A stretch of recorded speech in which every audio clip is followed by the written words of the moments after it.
Dingana iray lehibe eo amin'ny fampiarana ny fampiasam-bola amin'ny tontolo iainana ny fametrahana ny décret Messi na fitsipika aitondro ara-tontolo iainana eto Madagasikara. Efa 20 taona no tsy navoazana ity didim-panjakana ity ka izao miroso amin'ny fanavoazana azy izao ny fitondram-panjakana ankehitriny amin'ny alalan'ny ministeran'ny tontolo iainana sy ireo ministera hafa izay voakasika ao anatin'izao fanavoazana izao. Eo ihany koa ireo sehatra tsy miankina sy firaisamonim-pirenena. Tanjona dia ny ahafahana mampandroso ara-toe-karena Lovenjafy sy fangararana fandraisana andraikitra mavitrika ho an'ny vahoaka eo amin'ny sehatry ny tontolo iainana. Tombony hoentina ny firenentsika satria indraindray misy tetikasa izay efa manomboka vao mahatsapitsika hoe aika tena misy voka-dratsy goavana amin'ny fahasalamam-bahoaka amin'ny tontolo iainana. Indraindray misy ohatra hoe manamboatra trano be ambony tany fasika dia rehefa vita daholo ny fondation zay vao hitantsika hoe aika tsy azo atao no manangina trano amin'io toerana io. Araka anazy avy fotoana androsan'ny kabary koa ny didim-panjakana Messi matetika mahatsapa ny olona hoe ohatrany hoe frein izy io, ohatrany hoe sakana ho an'ny tetikasa, ohatrany hoe sakana ho an'ny fampandrosoana satria tsy maintsy mandoha vola moa manao étude d'impact environnemental ahafahan'ny ekipan'ny ONE manatanteraka an'le étude. Tsy maintsy misy fotoana koa indraindray amam-bolana moa no tanterana ny étude d'impact environnemental io ary ny sarina ampiasaiko dia hoe ohatrany fikotrana ara-miaramila ihany izy io ohatrany somary henjana le izy ohatrany hoe sarotra kanefa rehefa vita le izy rehefa vita soama tsara matanjaka kokoa zany le tetikasa ary efa vonona androso amin'ny fomba izay tena maharitra kokoa ary manaja ny fenitra iraisam-pirenena, manaja ny tontolo iainana ary betsaka indraindray ny piège efa azo evitena rehefa vita tsara ny étude d'impact environnemental et social.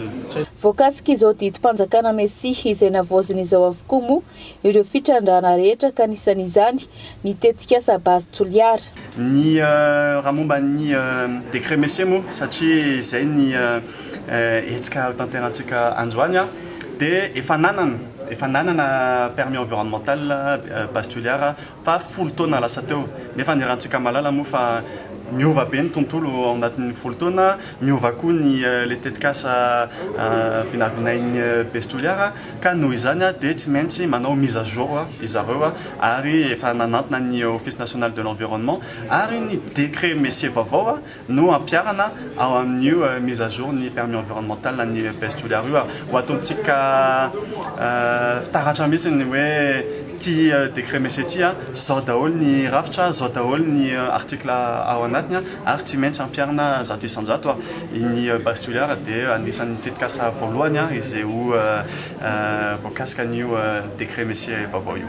Tsy maintsy mandalo fankatsoavana avy amin'ny ONE na office pirenena ho an'ny tontolo iainana avokoa ireo orinasa izay mampiasa vola anao fotodrafitrasa rehetra ary mitovy avokoa ny antanan-tohatra rano na orinasa mpanjakana io na koa ho an'ny sehatra tsy miankina. Ny fangatahana permis environnemental dia tokony ataon'izay olona anao fotodrafitrasa mampiasa vola rehetra ary misy étape izy io tsy tonga dia le hoe permis environnemental moa zany finalité fa misy mitomboka amin'ny resaka hoe catégorisation mametraka fiche de tri dia ao zany no catégorisena hoe A, sa B, sa C le zavatra ho ataony dia arakarak'izay nisy raha A zay catégorie dia mahazo an'le permis environnemental ao amin'ny ONE izy. Raha B izy dia eny anivon'ny ministera mandraikitra azy dia raha C izy moa zany dia eny anivon'ireo localité izay tokony isany azy. Mitovy ny procédure rara raha ho an'ny privé na ho an'ny fanjakana? Mitovy.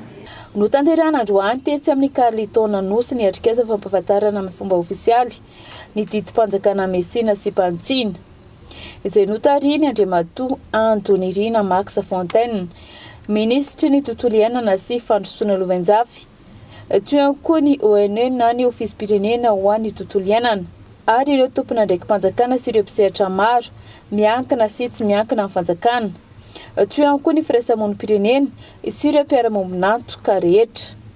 Tsy ho ela dia voavany olany rano eto Antananarivo renivohitra ho nambara ny ministry ny rano sy ny fanadiovana ary ny fidiovana Andriamatoa Andriana Melasolalaina. Efa vita ho izy ny etude rehetra mahakasika ny famahana ny olana ny rano eto Antananarivo renivohitra ka ny zoma ho avy izao no hanomboka ny asa fanarenana. Rehefa mitombo ny taona dia mivadika ho olana mampatahotra sarobahana ny olana rano. Rehefa tsy karakaraina dia mitatra ny olana fa ary izay no fantatro hoe antony mampatahotra ny olona mahany olany rano amboatra ny rano n'Antananarivo ve ohatra ny ahoana no mbola fikorontanana teraka izany eo amin'ny fiainana andavanandro ny mponina fa tsy ny salasala Andriamatoa filohan'ny Repoblika tamin'ny taona 2012 nanapa-kevitra hoe amboarina tanteraka ny rano n'Antananarivo ny antso ny mpiara-miombonantoka izy tamin'izany ary amin'izao fotoana izao atao anatin'ity hetsika ity raha ny marimarina kokoa amin'ny zoma no hanamarian'Andriamatoa filoham-pirenena ny fanombohan'ny asa anarenana tanteraka sy manontolo ny rano n'Antananarivo ny antsoina sy ary angatahana aminareo amin'ny faritra sy eo amin'ny commune n'Antananarivo ny ampiomanana ny olona ny amin'ny mety fikorontanana ny amin'ny mety fanelingelenana ateraka ny fanarenana sy ny travaux rehetra momba ny fanamboarana ny rano iray manontolo teto Antananarivo. Raha mahakasika kosa an'ireo any amin'ny faritra dia efa mamarana ny etude rehetra ny eo anivon'ny ministera amin'ny alalan'ny tetika SAPAEP. Nanamafy hatrany ny ministra ny rano sy ny fanadiovana ary ny fidiovana fa tena manana finiavana ny fitondrana ankehitriny amany olany rano manerana ny nosy. Fa tsy eto Antananarivo ihany no nisin'ny tetikasa goavana ho amin'ny fanarenana ny rano. Tsy Antananarivo irery no nanana olana hatramin'izay 40 taona ny fandimby izay. Ny tanàna lehibe rehetra nanana olana. Ankehitriny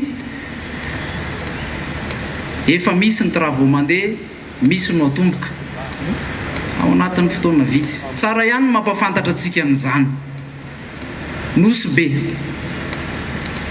efa mamarana ny etude sika hanomboka ny asa atoato ao anatin'ny projet PAEP ihany koa izany. Diego Mazenga efa natomboka tsika misy réservoir vao vita ao Amborovy ao, misy réseau ary hitarina ho vitaina tanteraka ny rano Mahajanga. Fianaran-tsoa tsy rono mandidy ao amin'ny ao Ambohitsoa ao ny asa mandeha. Fort Dauphin ny any Tamatavy izay iarahana amin'ny JICA sy ny Union Européenne. Zany rehetrarehetra zany teo ambanin'ny fitarihana Andriamatoa filoham-pirenena. Aleo tsorona fa izy no antony zany rehetrarehetra zany. Tsy ministra zay vao tonga valovolana akory ny tena nahavita iny.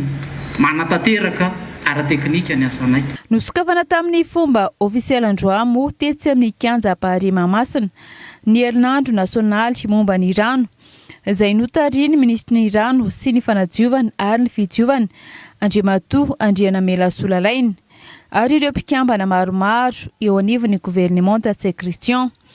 Teo koa ny filoha-hevitry ny antenimieram-pirenena ary ny gouvernoura ny faritra Analamanga, Ramatoa ben'ny tanàna commune Antananarivo renivohitra sy ireo mpiara-miombonantoka maro anisan'izany ny UNICEF.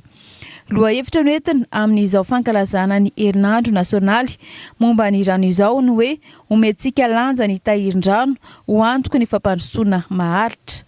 Maria namoa fahatra 3 andro ny hetsika izay ahitana trano eva misa 10.